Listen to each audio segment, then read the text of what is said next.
Good morning, everyone. Let's start with something simple but not easy. Life is short. And no, I don't mean that in the let's go skydiving kind of way, although, hey, if that's your thing, go for it. I mean it in the deeper sense. The kind that tugs at your chest at 2 a.m. The kind that reminds you how little time we have to truly be who we are and love who we love. I've spent over 2 decades studying shame, courage, vulnerability, and connection. And here's what I've learned: life's brevity doesn't mean we should live faster. It means we should live deeper.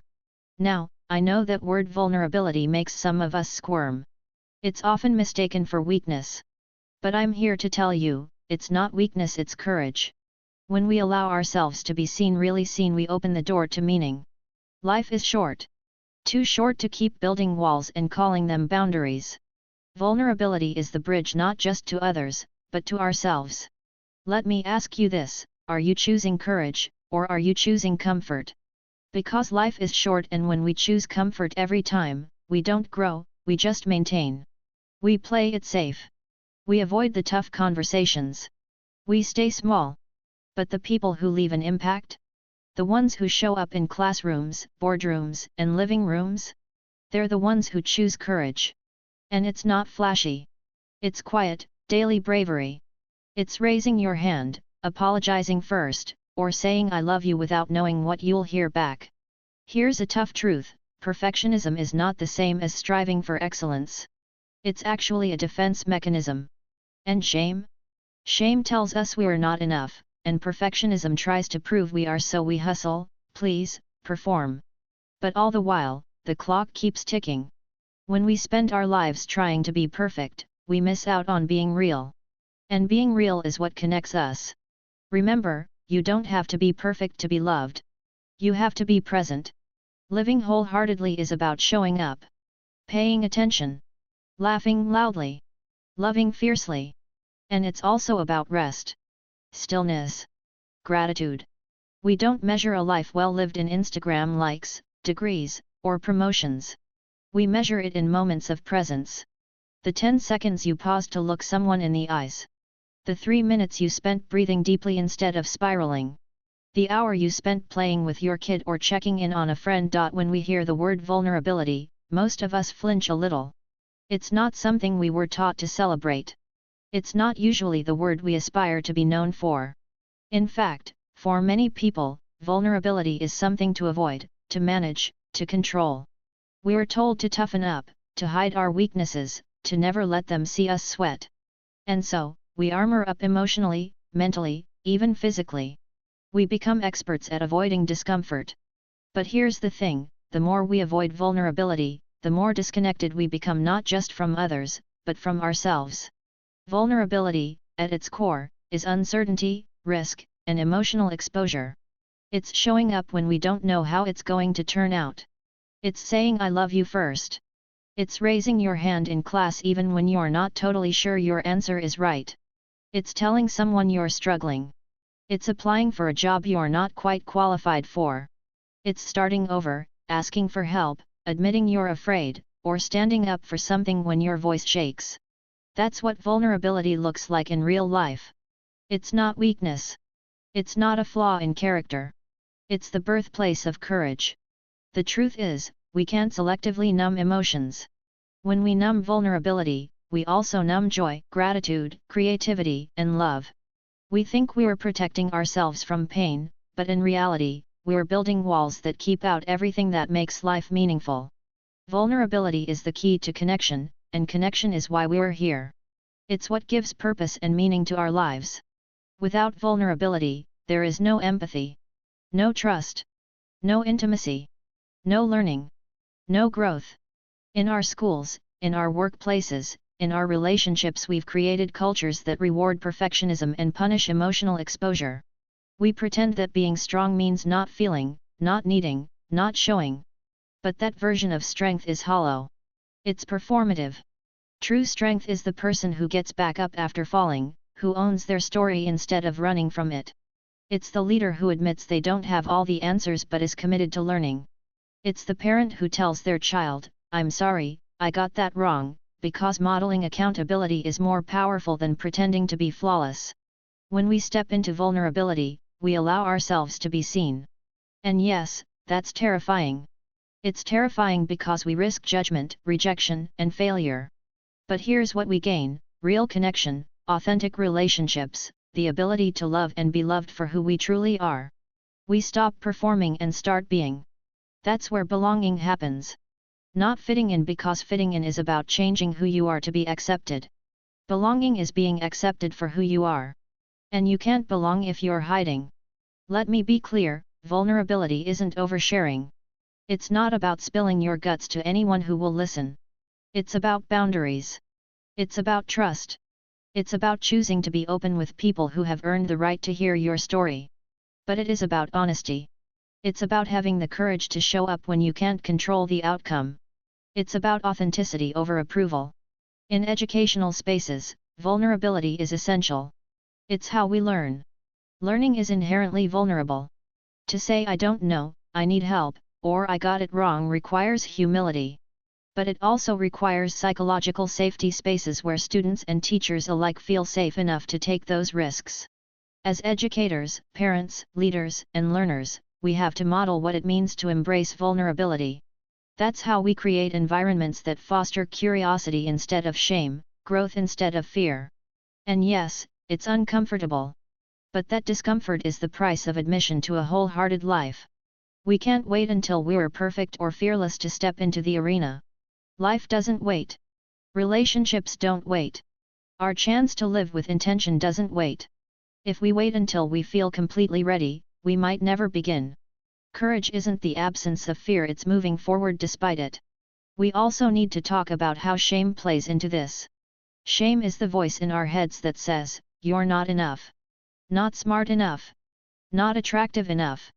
Not successful enough." Shame thrives in secrecy. Vulnerability is its antidote.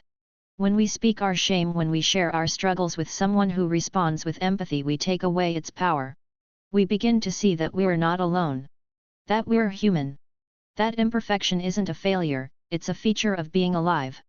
Think about the people you admire most. Not the ones with perfect resumes or curated social media feeds, but the ones who are real. The ones who lead with heart, who admit when they're wrong, who lift others up instead of pretending to have it all together. Those people? They've made peace with vulnerability. They've learned that it's not the fear of falling that matters, it's the courage to rise. In the end, embracing vulnerability doesn't make life easier. But it does make it richer. It invites connection, fosters growth, and opens the door to a more meaningful existence.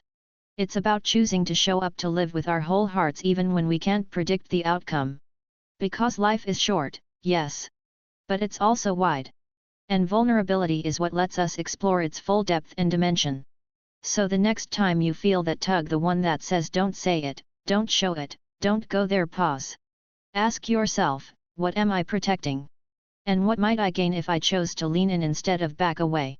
That's where the real work is. That's where the real life is. And maybe that's the point. Not to avoid the fall, but to know we're strong enough to rise together.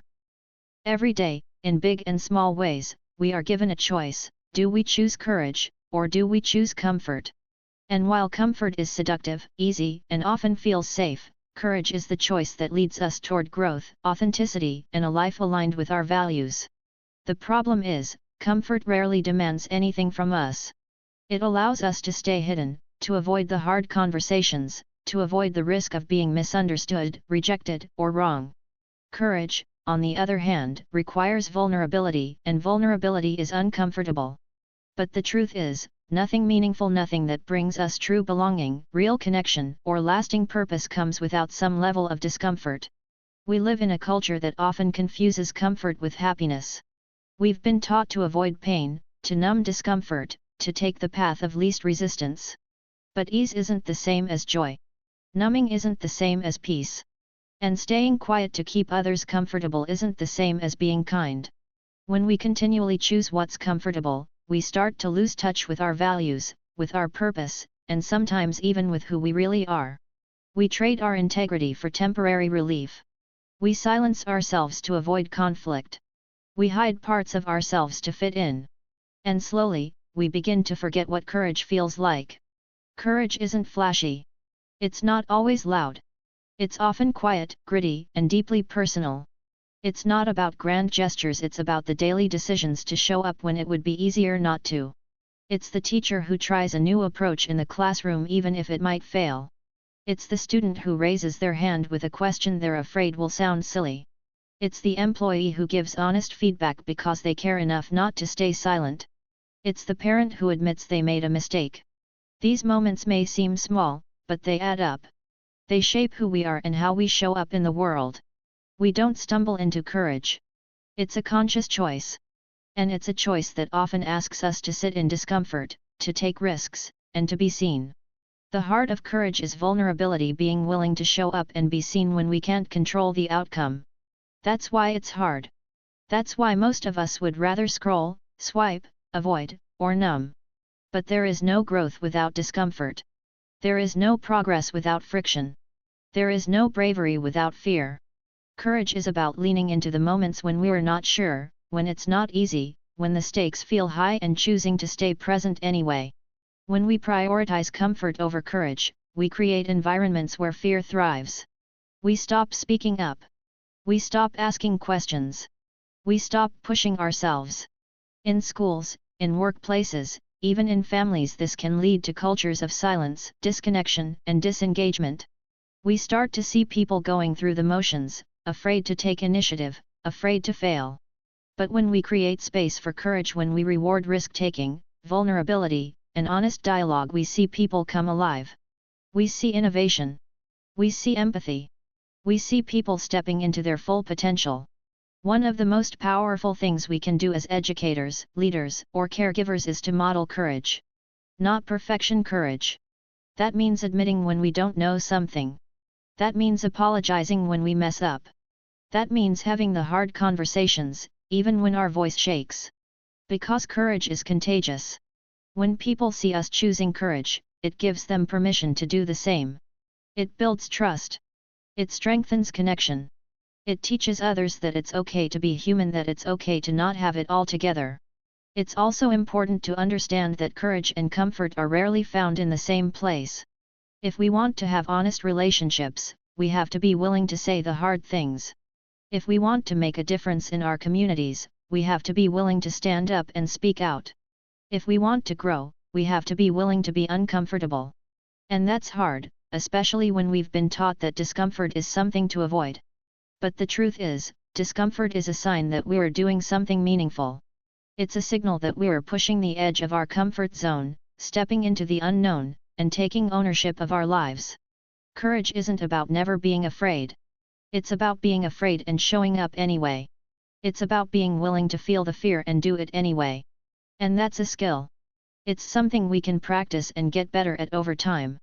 We can start small by speaking our truth in a conversation, by setting a boundary, by asking for help, or by trying something new.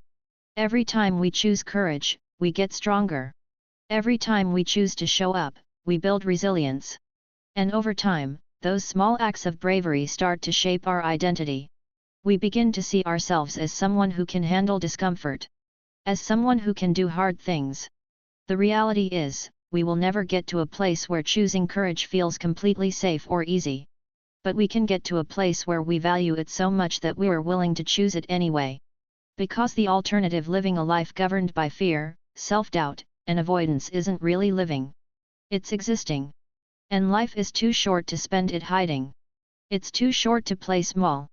It's too short to silence your voice or deny your values for the sake of comfort. So the next time you feel that pull toward safety, when your instinct is to stay quiet, play it safe, or walk away, pause. Ask yourself, what would courage look like right now? What would it mean to stand in my integrity, even if it's uncomfortable? What story will I tell about this moment later on, one of fear or one of bravery? Because courage doesn't always change the world in an instant. But it does change you. And when enough of us choose courage, over and over again, we begin to change the culture around us. We begin to create a world where people are free to be seen, heard, and valued, not for who they pretend to be, but for who they truly are. And that's a world worth leaning into. Even when it's uncomfortable. There's a quiet, persistent force that steals our time, our energy, and our potential, and most of us don't even notice it until it's deeply rooted. That force is shame. And its partner in crime? Perfectionism. Together, they are powerful saboteurs not just of our creativity or confidence, but of the time we are given on this earth. They rob us of presence, of freedom, of joy. They keep us stuck in cycles of proving and performing instead of truly living and connecting. And the hardest part is, they often disguise themselves as something noble. We tell ourselves we are just trying to do our best. We tell ourselves we are being responsible, driven, high-achieving.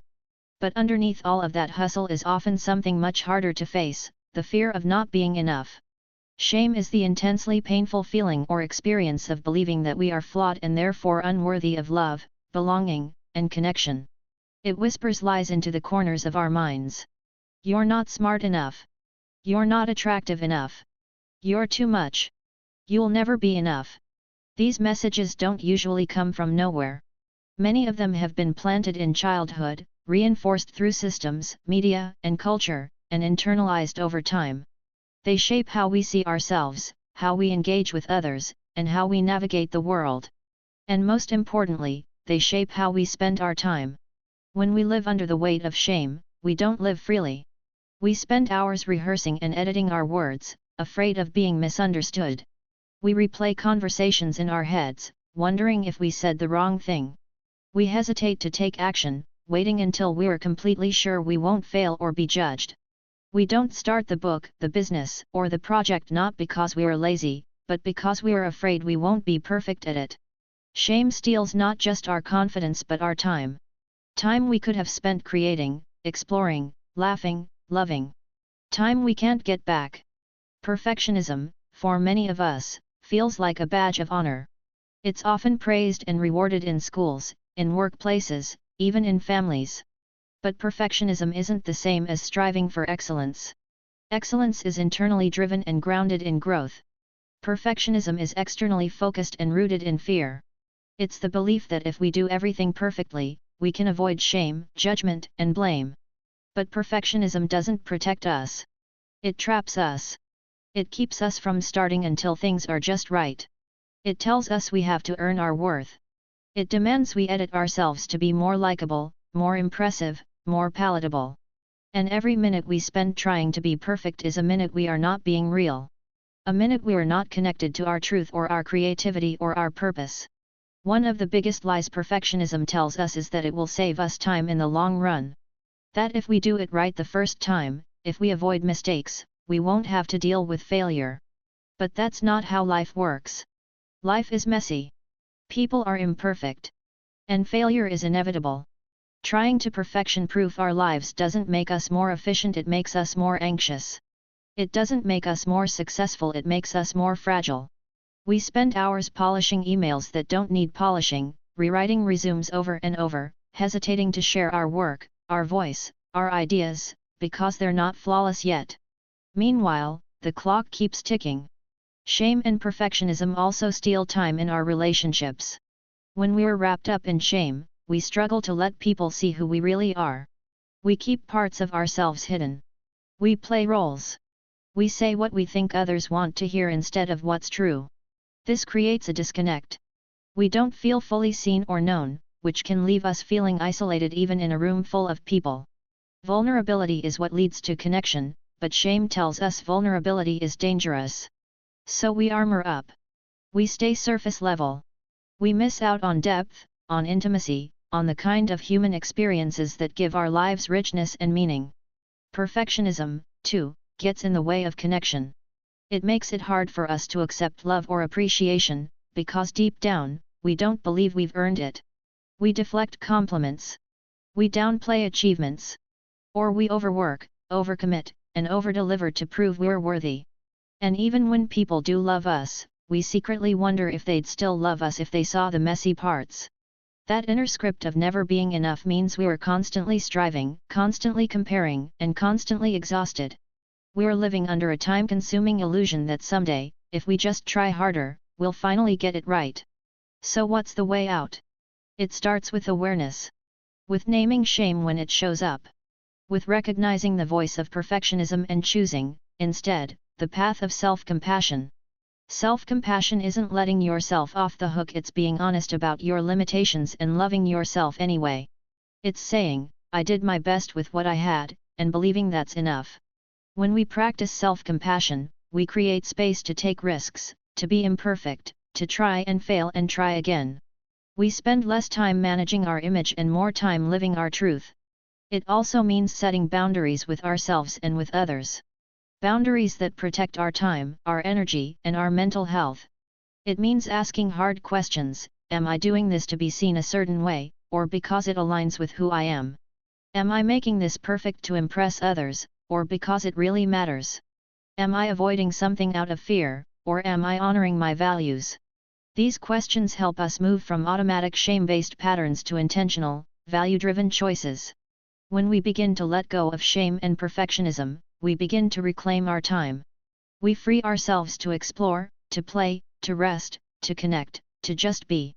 We step out of the exhausting hustle for worthiness and into a life that is grounded, present, and meaningful. And that is not just a more productive way to live, it's a more human way to live. Because life is short. And perfection is not the point. The point is to show up, to be real, to be brave, and to use our time in a way that reflects who we really are, not who we think we're supposed to be. Living wholeheartedly isn't about perfection. It's not about being fearless, flawless, or always doing the right thing. Wholehearted living is about showing up as you are, in all your messy, imperfect, beautiful humanity. It's about being present, fully immersed in the moment, without the need for constant distractions or a constant chase for the next achievement. And here's the kicker: this is one of the most challenging aspects of living a truly connected and authentic life: presence. It requires us to be vulnerable and to make the choice to engage with the world, even when it's uncomfortable, even when we feel unprepared, even when we don't have all the answers. Wholehearted living requires presence, and presence demands something of us that we don't always want to give: attention, intention, and sometimes, most difficult of all, acceptance of our imperfections. We live in a world where it's easy to be distracted.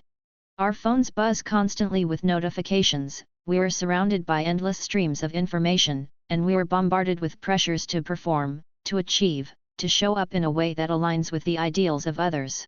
Social media, news cycles, emails, and even the demands of our jobs or families can pull us in a million directions. In many ways, it's easier to numb out, to lose ourselves in a screen or in a task than it is to be fully present in our real lives. It's easier to live on autopilot, checking the boxes, meeting expectations, and pushing through without truly engaging with the world around us. And yet, this constant state of distraction means that we are missing out on so much of what really matters. Presence is the key to wholehearted living because it allows us to show up for the people who matter most. It's how we engage in relationships. It's how we hold space for others and allow ourselves to be vulnerable. Being present means showing up for our families, our friends, our colleagues, and even for ourselves in a way that honors the moment. But being present doesn't come easily.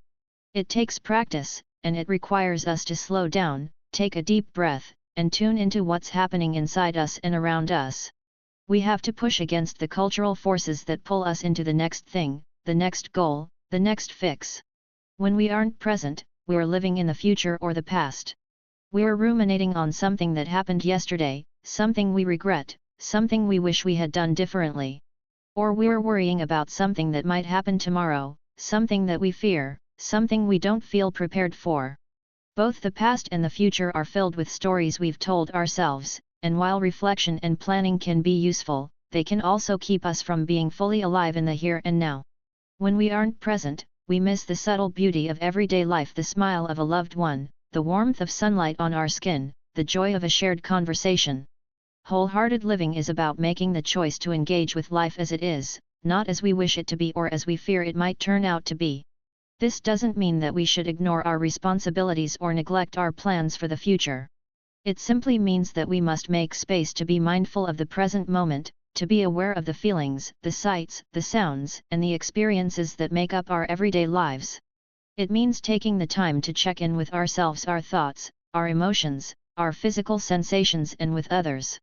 It means putting down our phones during family dinners, making eye contact in conversations, and allowing ourselves to truly listen when someone speaks to us. It's the little moments of presence that add up and create connection, intimacy, and trust. Being present also requires us to accept the discomfort of vulnerability. To be fully present means that we can no longer hide behind the armor of perfectionism or avoidance. We have to face ourselves, our fears, our doubts, our insecurities, and we have to be willing to share these parts of ourselves with others. It's easy to stay in control when we're distracted, when we're hiding behind tasks and to-do lists. But when we make space for vulnerability, we allow ourselves to show up, not as perfect beings, but as real human beings. And when we do this, we create deeper, more meaningful connections with others. We invite them into our world of imperfection, and in doing so, we allow them the space to be imperfect too. In the context of relationships, presence means that we prioritize our connections over our distractions. We choose to spend time with the people who matter most, to be fully there, to listen without interrupting, to engage without checking our phones. And that kind of presence fosters belonging. It's the foundation of trust and intimacy. It's what allows us to build relationships that feel grounded and authentic.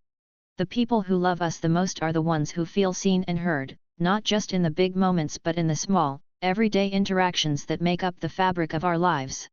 Wholehearted living requires that we also show up for ourselves, and that means being present with our own emotions, our own needs, and our own inner voice. We live in a world that often values doing over being, achievement over rest, productivity over reflection. But the most fulfilling lives are those that are grounded in presence. When we are truly present with ourselves, we listen to our bodies, we acknowledge our emotions, and we make time for what nurtures our soul. We give ourselves permission to pause, to take breaks, to laugh, to play, to rest. Without presence, we risk living a life that feels empty, even if it's full of tasks, accomplishments, and accolades. Presence is what gives our lives depth, meaning, and richness. The hardest part about presence is that it doesn't always feel comfortable. Being fully present can bring up uncomfortable emotions, grief, sadness, fear. It asks us to slow down and confront the realities of life, and sometimes that's hard. But the discomfort of being present is the very thing that makes life meaningful. It's how we find joy in the ordinary, how we cultivate gratitude, how we connect with what truly matters. It's how we learn, how we grow, and how we heal. So, when life feels overwhelming, when you feel pulled in 1,000 different directions, ask yourself, am I fully present? Am I showing up for the people I love, for the experiences I want to have, for the life I want to live? Wholehearted living requires presence, and presence requires us to choose it again and again, moment by moment. When we do, we reclaim our time. We reclaim our energy. We reclaim our lives. And that, ultimately, is the gift of living wholeheartedly. Thank you so much for watching. If you enjoyed this content, don't forget to like and share it with your friends. Your support means the world to me, and I truly appreciate each and every one of you. Would you like help refining it further or turning it into something else? Let me know if you want to include more details.